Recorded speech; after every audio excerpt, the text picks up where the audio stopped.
আজি 20 ছেপ্টেম্বৰ ৰাতিপুৱা 6:30 বাজি গ'ল।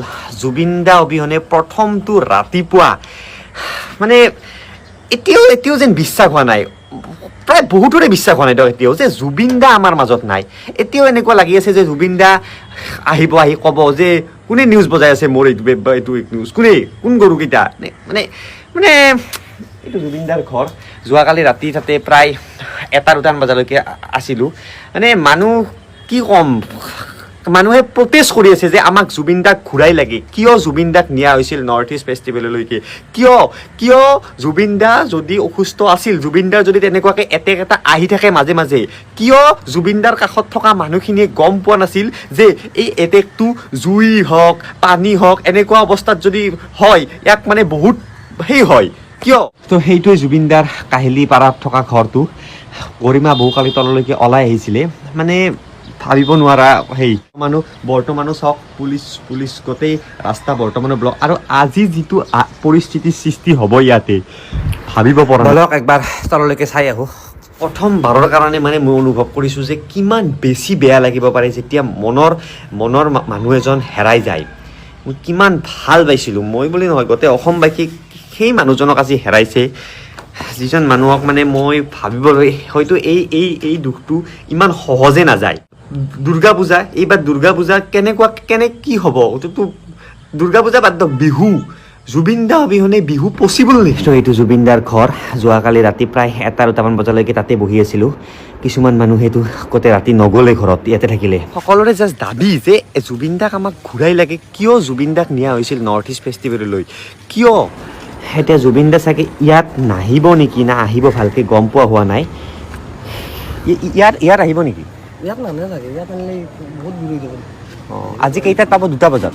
2 বজামানত আহিব কৈছোঁ। তো গেটখন বন্ধ কৰি থৈ দিছে, কাৰণ ভিতৰত কালি বহুত বেছি মানে হুলস্থুল হৈ গৈছে এইখিনি জেগাত। আৰু ৰাতিপুৱাই প্ৰায় মানুহ আহিব ধৰিলে। যিমান মানুহ আছিল কালি তাতে চবৰে মুখে মুখে এটাই যে জুবিন দাক শেষ কৰি দিলে, আমাৰ জুবিন দাক সঁচাকৈ শেষ কৰি দিলে।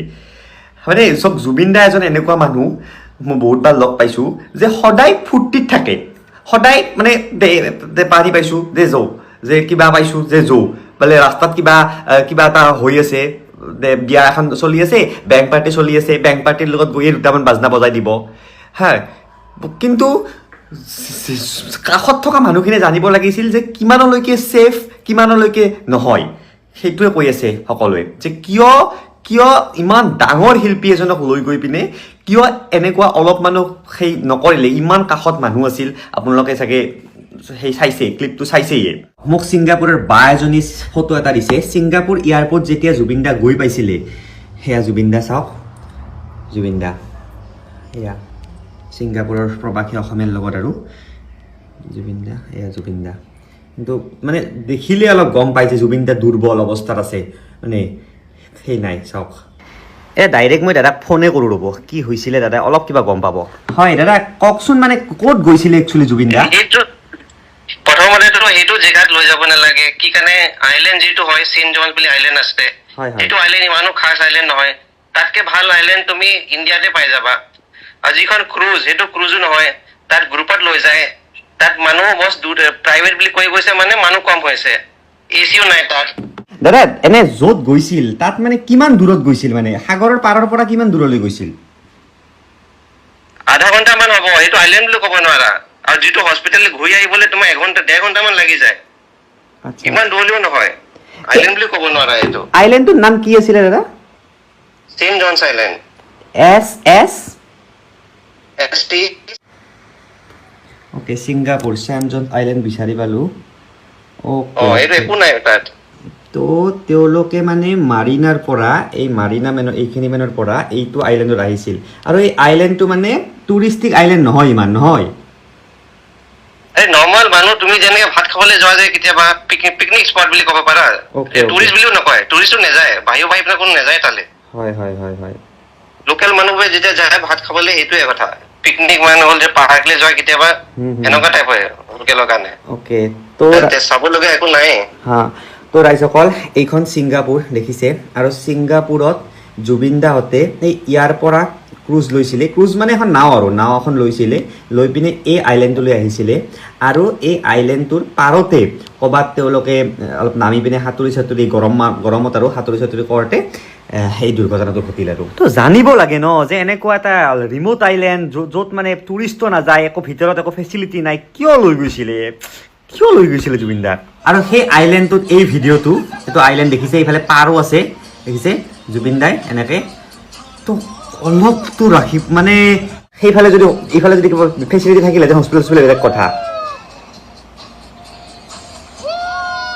এতিয়া এটাই আহ্বান চৰকাৰখনলৈকে যে নিয়তিৰ ওচৰততো আমি হাৰ মানি গ'লো, কিন্তু আমি জুবিন দাক এনেকুৱাকে সন্মান দিব পাৰোঁ এতিয়া যি সন্মান কেতিয়াও কাহানিও কোনো দিন মানে অসমত সেই হৈ পোৱা নাই। চাওক, যেতিয়া ভূপেন্দ্ৰাৰ মৃত্যু হৈছিলে আমি দেখিছিলোঁ কেনেকুৱা হৈছিলে, কিমান মানুহে জজ ফিল্ডত আহি পিনে তেখেতক শ্ৰদ্ধাঞ্জলি দিছিলে, তেখেতৰ সেই হৈছিলে। তো সেনেকুৱাই কিবা এটা কৰক যাতে সকলোৱে মনত ৰাখি দিয়ে জুবিন দাক, যাতে নতুন প্ৰজন্ম যে আহিব লগা 20 বছৰ 30 বছৰ 40 বছৰ পিছৰ প্ৰজন্ময়ো যাতে জানে যে এনেকুৱা এজন শিল্পী আছিলে, এনেকুৱা এজন শিল্পী যিয়ে নিজৰ গোটেই জীৱন অসমৰ কাৰণে অনলি গান নহয়, মৰি যোৱা চিনেমা ইণ্ডাষ্ট্ৰী এতিয়া মৰি গৈছিলে, অনলি সেইজন মানুহ থিয় হৈছিলে চিনেমা ইণ্ডাষ্ট্ৰীক বচাবৰ কাৰণে। এজন এনেকুৱা মানুহ আছিলে যাৰ ভইচে বলিউড ইণ্ডাষ্ট্ৰীক কোষ কঁপাই তুলিছিলে, কিন্তু তেখেতে অসমত থকাৰ কাৰণে, অসমখনক ভাল পোৱাৰ কাৰণে মুম্বাই বাদ দি ইয়াতে চব কৰিলে।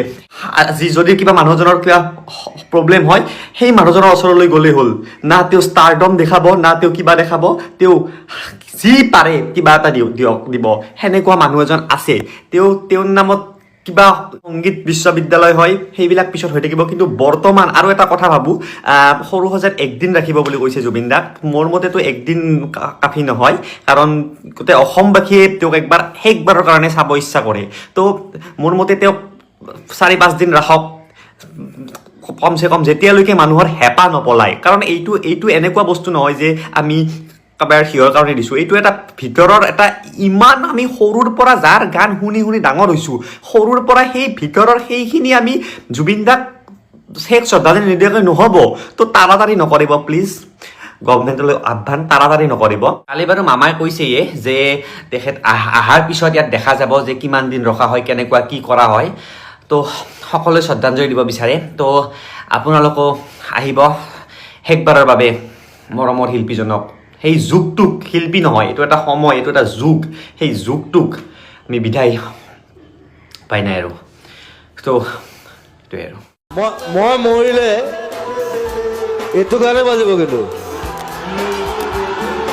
So this song is so important for you, for me, for everyone.